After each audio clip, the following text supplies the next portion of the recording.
वंदे मातरम विद्यार्थियों, आज से मैं एक नई श्रृंखला शुरू कर रहा हूं जिसमें राजनीति विज्ञान कक्षा 12 के बोर्ड से संबंधित बहुत ही महत्वपूर्ण प्रश्न जो आगे भी कंपटीशन में काम आएंगे उसके संबंध में 50 या 100 MCQ यानी मल्टीपल चॉइस क्वेश्चन है वो आपको बहुत ही फास्ट रिवीजन के रूप में करवाऊंगा, जिसमें एक प्रश्न होगा, 4 इसके ऑप्शंस होंगे अवश्यदेव और उसके बाद में सही उत्तर क्या होगा वो भी आपको दूंगा। तो आइए शुरू करते हैं। आज का हमारा पहला अध्याय है दो ध्रुवीयता का अंत, जिसमें पहले मैं 50 MCQs बता रहा हूँ, उसके बाद मैं 50 और इसी वीडियो में बताऊंगा। पहला प्रश्न है, शीत युद्ध के दौरान यानी शीत युद्ध किन दो महाशक्तियों के बीच में हुआ था? तो इसका सही आंसर है बी यानी अमेरिका और सोवियत संघ के बीच में, और ये एक तरह से वैचारिक संघर्ष था जिसमें हथियारों की होड़ वगैरह ये हुई थी। दूसरा प्रश्न है, शीत युद्ध का मुख्य आधार क्या था? तो इसमें 4 ऑप्शंस हैं, क्षेत्रीय विवाद, धार्मिक संघर्ष, वैचारिक संघर्ष या नस्ली संघर्ष। तो इसका सही आंसर है वैचारिक संघर्ष, यानी एक तरह से विचारों का युद्ध था। तीसरा प्रश्न है, शीत युद्ध की अवधि मानी जाती है? तो 3 ऑप्शंस हैं, 4 ऑप्शन जिसमें 1917 से 45, 45 से 91, 50 से 2000 और 60 से 89। तो सही आंसर है 1945 से 1991 तक, यानी 1945 में जब द्वितीय युद्ध समाप्त हुआ उसके बाद से लेकर के सोवियत संघ का जब विघटन हुआ 1990-91 में, वहां तक की अवधि है उसको शीत युद्ध की अवधि के रूप में माना जाता है। अगला हमारा प्रश्न है, शीत युद्ध के दौरान प्रत्यक्ष युद्ध क्यों नहीं हुआ? तो इसके कई कारण थे, जिसमें सबसे बड़ा कारण था परमाणु युद्ध का भय, यानी परमाणु विनाश है वो सभी देश विश्व के है वो द्वितीय विश्व युद्ध के दौरान देख चुके थे, जिसमें जापान के ऊपर अमेरिका ने परमाणु बम गिराए थे हिरोशिमा और नागासाकी 2 शहरों पे। तो उस घटना के कारण सभी देश भयभीत थे और परमाणु युद्ध के भय के कारण शीत युद्ध वो प्रत्यक्ष युद्ध के रूप में लड़ा जाकर के एक तरह से वैचारिक युद्ध के रूप में लड़ा गया, जिसमें हथियारों की होड़ हुई, कई तनाव की स्थितियां पैदा हुई, लेकिन प्रत्यक्ष युद्ध नहीं हुआ। अगला प्रश्न है, बर्लिन की दीवार किस वर्ष बनाई गई? तो इसका सही आंसर है 1961 में। अगला प्रश्न, बर्लिन की दीवार किस वर्ष गिराई गई? ये भी बहुत इंपॉर्टेंट प्रश्न है। तो 1961 में बनाई गई थी और 89 यानी 1989 में गिराई गई थी। अगला प्रश्न, बर्लिन की दीवार किसका प्रतीक थी? तो बर्लिन की जो दीवार है वो शीत युद्ध का प्रतीक मानी जाती है। जब तक ये बर्लिन की दीवार रही शीत युद्ध कायम रहा, और ये पूर्वी और पश्चिमी जर्मनी के बीच में दीवार थी और बर्लिन शहर के बीचों बीच में ये दीवार थी। इससे संबंधित और भी प्रश्न इसमें बनते हैं वो भी मैं आगे बताऊंगा। अगला प्रश्न है, बर्लिन की दीवार ने किस देश को विभाजित किया? तो मैंने बता दिया, वैसे बर्लिन की दीवार ने जर्मनी को विभाजित किया था और इसके 2 भाग हो गए, पूर्वी और पश्चिमी। एक अलग दोनों जो भी जर्मनी के भाग हो गए थे वो अलग अलग विचारधारा के समर्थक थे। पूर्वी जर्मनी किस विचारधारा पर आधारित था? तो पूर्वी जर्मनी, अब 4 उस समय विचारधाराएं मुख्य रूप से तो 2 थी, पूंजीवाद और समाजवाद, इसके अलावा राष्ट्रवाद, उदारवाद। तो ऑप्शन है, पूर्वी जर्मनी किस विचारधारा पर आधारित था? तो पूर्वी जर्मनी है वो समाजवादी विचारधारा पर आधारित था, यानी पूर्वी जर्मनी का जो भी भाग है वो सोवियत संघ की तरफ था, और पश्चिमी जर्मनी है इसका विपरीत था, वो भी आगे प्रश्न आ जाएगा। अगला प्रश्न है, पश्चिमी जर्मनी किस व्यवस्था का समर्थक था? तो पश्चिमी जर्मनी है वो पूंजीवादी व्यवस्था का समर्थक था, क्योंकि पश्चिम के देश से खास करके जो यूरोप के देश और वो थे वो सारे अमेरिकन समर्थन वाले पूंजीवाद को मानते थे। तो ये इसका आंसर हो गया पूंजीवाद। अगला हमारा इंपॉर्टेंट प्रश्न है, सोवियत संघ की स्थापना कब हुई? अब सोवियत संघ की स्थापना पूछा है, ये जरूर ध्यान रखें। कई बार सोवियत या रूस की स्थापना कब हुई या सोवियत संघ का विघटन कब हुआ, तो जल्दबाजी में कभी भी ऑप्शन है उसको ध्यान से प्रश्न को पढ़ें। तो सोवियत संघ की स्थापना है 1922 में हुई थी। अब अगला प्रश्न है, सोवियत संघ कितने गणराज्यों से मिलकर बना था? तो इसका आंसर है 15 गणराज्यों से मिलकर बना था। उसके बाद में अगला प्रश्न है, सोवियत संघ की राजनीतिक व्यवस्था कैसी थी? तो सोवियत संघ की राजनीतिक व्यवस्था है एक दलीय व्यवस्था थी, जिसमें एक ही दल के प्रभुत्व था उसमें, और वो पार्टी भी यहाँ आगे आ जाएगा कि सोवियत संघ में किस पार्टी का शासन था? तो सोवियत संघ में कम्युनिस्ट पार्टी का शासन था, यानी एक दल का प्रभुत्व था, वो पार्टी थी कम्युनिस्ट पार्टी। अगला प्रश्न है, सोवियत संघ की अर्थव्यवस्था किस पर आधारित थी? तो सोवियत संघ की जो अर्थव्यवस्था है वो केंद्रीय नियोजन पर आधारित थी, यानी प्लानिंग थी उसमें। अगला प्रश्न, उत्पादन के साधनों का स्वामित्व किसके पास था? तो उत्पादन के जो भी साधन थे उसका स्वामित्व है वो राज्य के पास था, क्योंकि समाजवादी व्यवस्था वहां कायम थी। अगला प्रश्न, 1917 की रूसी क्रांति का नेतृत्व किसने किया था? तो इसका सही आंसर है लेनिन ने। अगला और इंपॉर्टेंट प्रश्न, सोवियत संघ में नागरिक स्वतंत्रताएं कैसी थी? तो नागरिक स्वतंत्रताएं सीमित थी, यानी बहुत ही लिमिटेड लोगों को अधिकार थे। अगला प्रश्न, सोवियत संघ में मीडिया पे किसका नियंत्रण था? तो सोवियत संघ पे मीडिया पे जो भी है वो राज्य का नियंत्रण था। एक और इम्पोर्टेंट जो शब्द काम में आता है, दूसरी दुनिया का शब्द किसके लिए प्रयोग में किया जाता है, तो दूसरी दुनिया का शब्द है वो ये प्रयोग किया जाता है समाजवादी देशों के लिए। पहली दुनिया है वो पूंजीवादी देशों के यानी अमेरिकन समर्थन वाले देशों को माना जाता है। दूसरी दुनिया के रूप में समाजवादी देश जो रूस के समर्थक थे उनको माना जाता है सोवियत संघ के। और तीसरी दुनिया में भारत जैसे जो विकासशील देश है उनको माना जाता है। तो ये इंपॉर्टेंट प्रश्न हो गया। अगला प्रश्न है शीत युद्ध के दौरान हथियारों की होड़ को क्या कहा गया, तो हथियारों की जो होड़ थी उसको शस्त्रीकरण कहा गया और इसी का विपरीत निशस्त्रीकरण है यानी हथियारों की होड़ को कम करना या हथियारों की संख्या घटाना, वो निशस्त्रीकरण हो गया। लेकिन हथियारों की होड़ को कहा गया शस्त्रीकरण यानी अधिक से अधिक शस्त्रों का प्रयोग करना या उत्पादन करना। अगला है नाटो का गठन कब हुआ, North Atlantic Treaty Organization NATO है वो अमेरिका का एक गुट था उसके समर्थक देशों का, तो उसकी स्थापना हुई थी 1949 में यानी 49 में। अगला प्रश्न, वार्सा संधि किसके नेतृत्व में बनी, तो जो नाटो था वो अमेरिकी संगठन था, तो वार्सा है उसके विपरीत यानी सोवियत संघ ने बनाया था, तो इसका सही आंसर हो गया वार्सा संधि या वार्सा पैक्ट है वो सोवियत संघ के नेतृत्व में बना। अगला प्रश्न, शीत युद्ध के दौरान गुट निरपेक्ष आंदोलन का उद्देश्य क्या था, तो शीत युद्ध के दौरान सबसे बड़ी जो समस्या थी वो किसी न किसी गुट में शामिल होना था। लेकिन गुट निरपेक्ष आंदोलन वो था वो दोनों गुटों से दूर रहने का जो उद्देश्य था उसका, यानी बिना अमेरिका या रूस के गुट में शामिल हुए अपनी तटस्थ एक तरह से विदेश नीति अपनाना, तो वही था गुट निरपेक्ष आंदोलन। अगला प्रश्न है, सोवियत संघ में नौकरशाही की समस्या क्या थी, तो सोवियत संघ में नौकरशाही की समस्या वो जटिल और कठोर समस्या थी और धीरे धीरे इसका दुष्परिणाम ये हुआ कि सोवियत संघ का विघटन हो गया। अगला प्रश्न, सोवियत संघ की कमजोरी क्या थी, तो सोवियत संघ की कमजोरी थी तकनीकी पिछड़ापन और सोवियत संघ के जो भी लोग हैं वो पश्चिमी यूरोपीय देशों की जो प्रगति को देख करके काफी उनसे प्रोत्साहित हुए थे और इसी कारण से धीरे धीरे वहां असंतोष पैदा हुआ। अगला है, सोवियत संघ में असंतोष कैसे व्यक्त किया जाता था, असंतोष तो पैदा हुआ लोगों में लेकिन वो व्यक्त करने के लिए उनको पास आजादी नहीं थी, तो असंतोष है वो व्यंग्य और चुटकुले के रूप में लोगों द्वारा व्यक्त किया जाता था। अगला प्रश्न, सोवियत संघ का औपचारिक विघटन कब हुआ, तो सोवियत संघ का औपचारिक विघटन है 1991 में हुआ। अगला प्रश्न, सोवियत संघ के अंतिम राष्ट्रपति कौन थे, ये जरूर ध्यान रखेंगे सोवियत संघ और रूस दोनों में अंतर है, तो सोवियत संघ की बात कही है तो सोवियत संघ के जो अंतिम राष्ट्रपति थे वो थे मिखाइल गोर्बाचेव।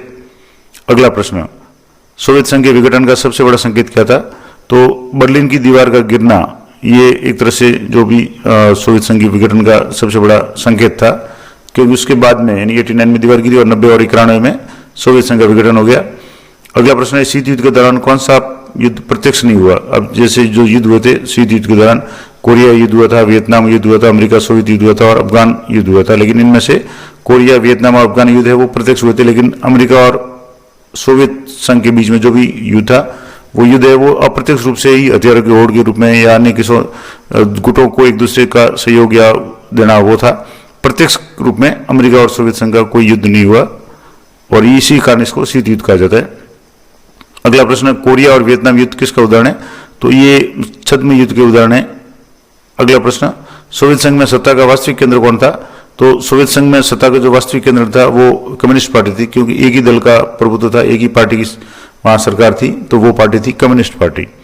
अगला प्रश्न, सोवियत संघ में चुनावों की स्थिति कैसी थी, जो औपचारिक स्थिति थी, बहुत ज्यादा चुनावों में कोई ज्यादा उसमें नहीं था क्योंकि कम्युनिस्ट पार्टी ही एकमात्र पार्टी थी। अगला प्रश्न, सोवियत संघ की विदेश नीति किस पर आधारित थी, तो सोवियत संघ की विदेश नीति थी वो वैचारिक विस्तार पर आधारित थी। अगला प्रश्न, शीत युद्ध में किस हथियार का सबसे अधिक भय था, तो शीत युद्ध के दौरान परमाणु हथियार है वो विकसित हो चुके थे और अमेरिका द्वारा इसका प्रयोग द्वितीय विश्व युद्ध के अंत में किए जाने के कारण शीत युद्ध में सबसे ज्यादा जो भय था वो था परमाणु हथियारों का। अगला है, सोवियत संघ की सैन्य शक्ति कैसी थी, तो सोवियत संघ की सैन्य शक्ति है वो अत्यंत मजबूत सैन्य शक्ति थी।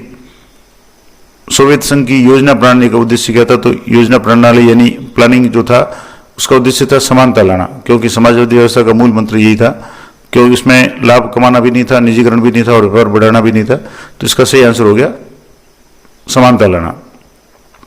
अगला है, सोवियत संघ में कृषि व्यवस्था कैसी थी, तो जैसे अलग अलग ऑप्शन हैं इसमें, निजी खेती, सामूहिक खेती, कॉर्पोरेट खेती और पारिवारिक खेती, तो सोवियत संघ में सामूहिक खेती होती थी यानी समाजवादी व्यवस्था के अंतर्गत, और जो भी लाभांश होता था वो सब में समान रूप से बांट दिया जाता था। अगला प्रश्न है, सामूहिक खेती का परिणाम क्या रहा, अब सामूहिक खेती के कारण इसमें जैसे जो ऑप्शंस दिए हुए हैं, उत्पादन वृद्धि, किसानों की समृद्धि, अक्षमता या निर्यात वृद्धि। तो सामूहिक खेती का परिणाम ये रहा कि उत्पादन में वृद्धि भी नहीं हुई, किसानों की समृद्धि भी कम हुई, यानी किसान गरीब होते गए, और निर्यात में भी वृद्धि नहीं हुई। तो इसका सही आंसर है अक्षमता, यानी धीरे धीरे उत्पादन घटता गया, लोगों ने काम करना छोड़ दिया। अगला प्रश्न, सोवियत संघ में संसाधनों का वितरण कैसा था? तो सोवियत संघ में संसाधनों का वितरण समान था, क्योंकि समाजवादी व्यवस्था थी। अगला प्रश्न, शीत युद्ध का अंत किस घटना से जुड़ा है? तो शीत युद्ध का अंत है वो सबसे बड़ी घटना थी, वो थी बर्लिन दीवार का पतन 1989 में। अगला प्रश्न, सोवियत संघ में शिक्षा का स्तर कैसा था? तो सोवियत संघ में शिक्षा का स्तर है वो तो काफी अच्छा था, उच्च स्तर था। अगला प्रश्न, सोवियत संघ में स्वास्थ्य सेवाएं कैसी थी? तो सोवियत संघ में जो भी स्वास्थ्य सेवाएं थी वो राज्य नियंत्रित थी, तो ये भी इंपॉर्टेंट प्रश्न है।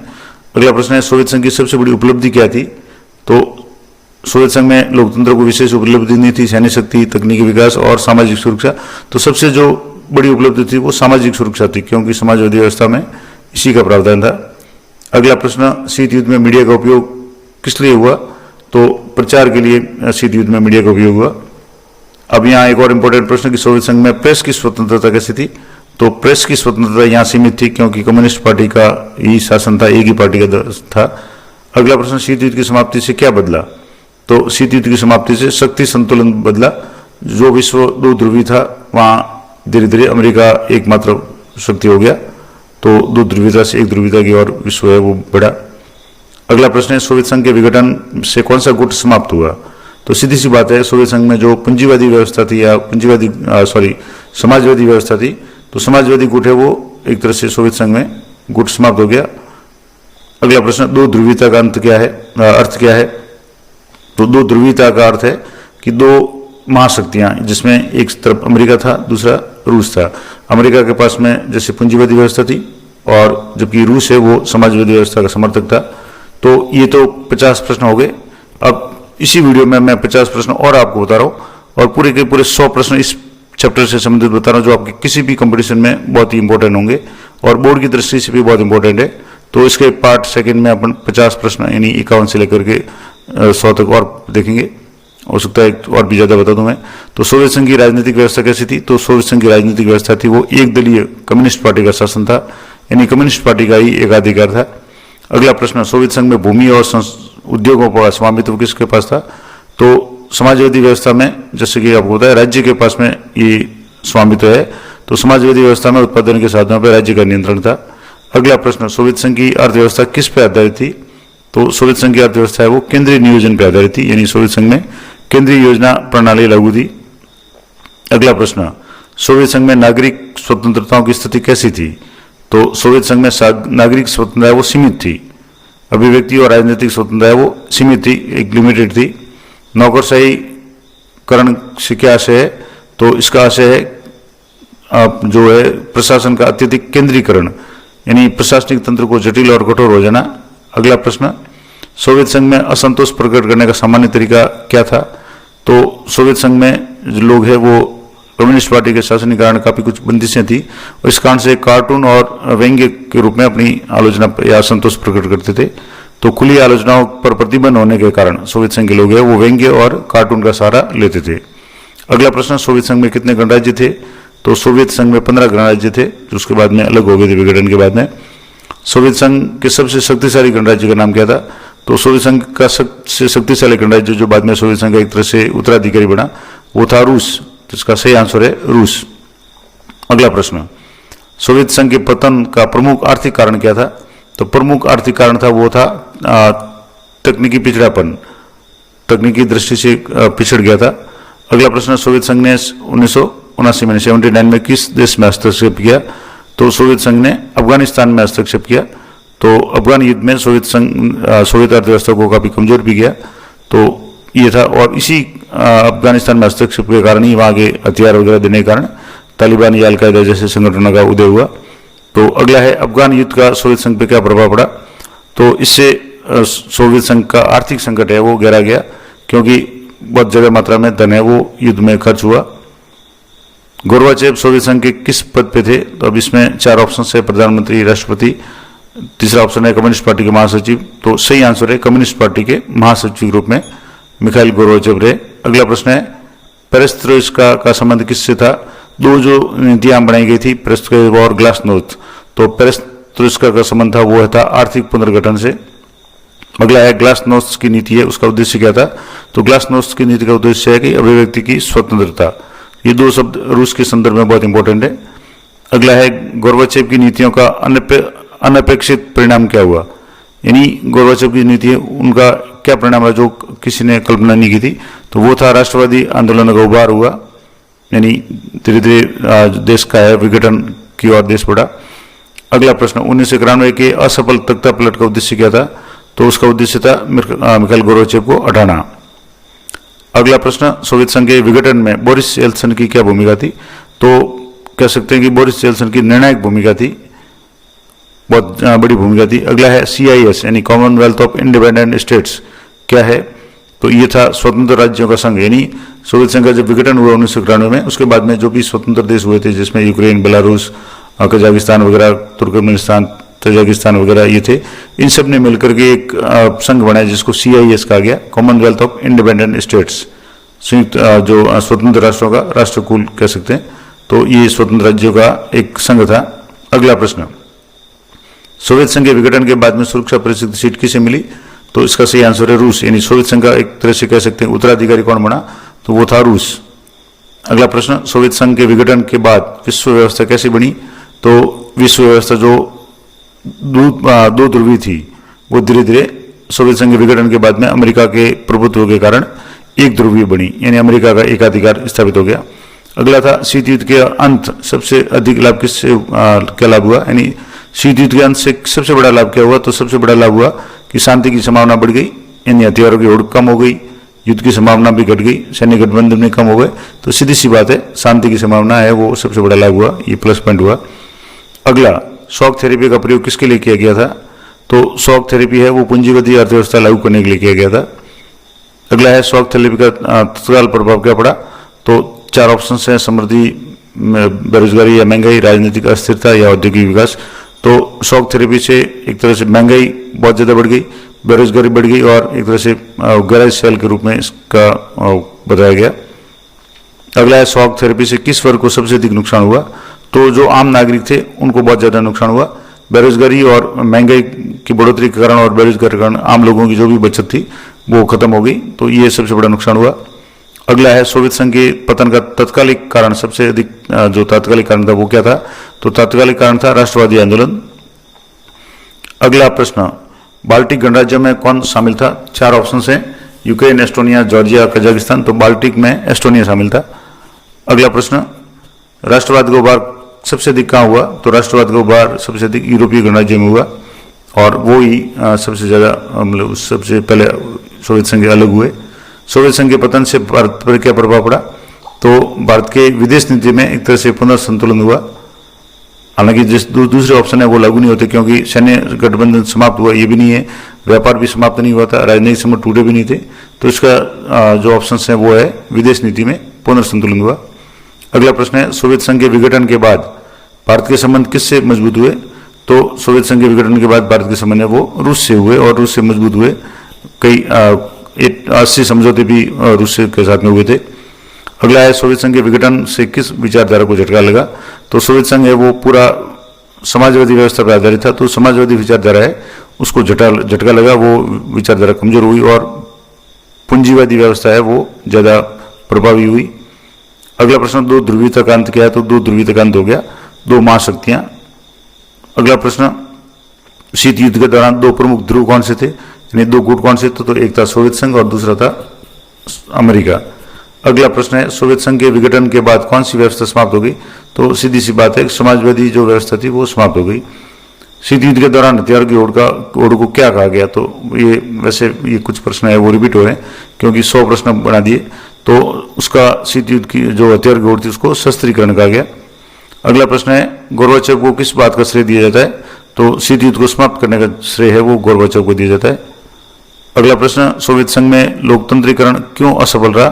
तो लोकतंत्रीकरण असफल रहा, इसका जो मेन कारण था वो था प्रशासनिक जड़ता। अगला प्रश्न, सोवियत संघ के पतन से कौन सा खतरा उभरा? तो सोवियत संघ के पतन से जातीय संघर्ष का खतरा उभरा और कई जगह इस तरह के संघर्ष भी हुए। अगला प्रश्न, सोवियत संघ के पतन के बाद कई देश किस संगठन से जुड़े? तो सोवियत संघ के विघटन के बाद उससे अलग हुए जो भी देश थे वो CIS यानी कॉमनवेल्थ ऑफ इंडिपेंडेंट स्टेट से उससे जुड़ गए। अगला प्रश्न, सोवियत संघ के विघटन का वैश्विक प्रभाव क्या पड़ा? पूरे विश्व में क्या पड़ा? तो पूरे विश्व में शक्ति संतुलन वो बदल गया। विश्व जहां शुरू में 2 ध्रुवीय था, सोवियत संघ के विघटन के बाद में 1 ध्रुवीय बन गया। अगला प्रश्न, 1 ध्रुवीय विश्व से क्या तात्पर्य? तो सीधी सी बात है, एक देश का प्रभुत्व होना और शीत युद्ध की समाप्ति के बाद में पूरे विश्व में अमेरिका का प्रभुत्व हो गया, यानी विश्व है वो 2 ध्रुवीय से 1 ध्रुवीय बना। और वर्तमान में अगर देखे जाए तो विश्व है वो बहुध्रुवीय है।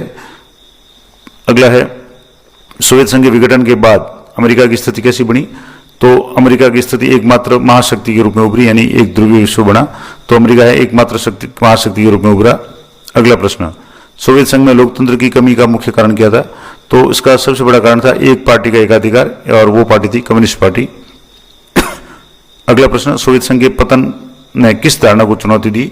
तो सोवियत संघ के पतन ने समाजवाद श्रेष्ठ है इस विचारधारा को चुनौती दी, यानी ये विचारधारा है वो एक तरह से फेल हो गई, असफल हो गई। अगला प्रश्न, शीत युद्ध के अंत के बाद किस प्रकार के युद्ध बढ़े? तो शीत युद्ध के अंत के बाद में आंतरिक या गृह युद्ध है वो ज्यादा बढ़े। अगला, सोवियत संघ की सबसे बड़ी कमजोरी क्या थी? तो सोवियत संघ की जो सबसे बड़ी कमजोरी थी वो राजनीतिक जड़ता थी। अगला प्रश्न, गोर्बाचेव की सबसे बड़ी भूल किसे माना जाता है? तो सुधारों की गति को बहुत तेज करना ये गोर्बाचेव की सबसे बड़ी भूल माना जाता है। अगला प्रश्न, सोवियत संघ के पतन से कौन सा सिद्धांत कमजोर पड़ा? तो इसका सही आंसर है समाजवादी विचार, समाजवादी सिद्धांत है वो कमजोर पड़ा। अगला प्रश्न, दूसरी दुनिया के पतन का अर्थ क्या था? तो दूसरी दुनिया का मतलब ये हो गया सोवियत संघ या उसके समर्थक देश या समाजवादी गुट के देश। तो इसका सीधा सा मतलब था दूसरी दुनिया के पतन का मतलब हो गया समाजवादी गुट का पतन होना। अगला प्रश्न हमारा है 99वां प्रश्न, सोवियत संघ का विघटन किस प्रक्रिया का परिणाम था? तो सोवियत संघ का विघटन है वो लंबी आंतरिक प्रक्रिया का जो है परिणाम था। अचानक न तो कोई घटना हुई, न विदेशी आक्रमण हुआ, सैन्य तख्ता पलट भी नहीं हुआ। तो सोवियत संघ का विघटन है वो एक लंबी आंतरिक प्रक्रिया के दौरान हुआ। अगला प्रश्न, 2 ध्रुवीयता का अंत अध्याय का केंद्रीय विषय क्या है?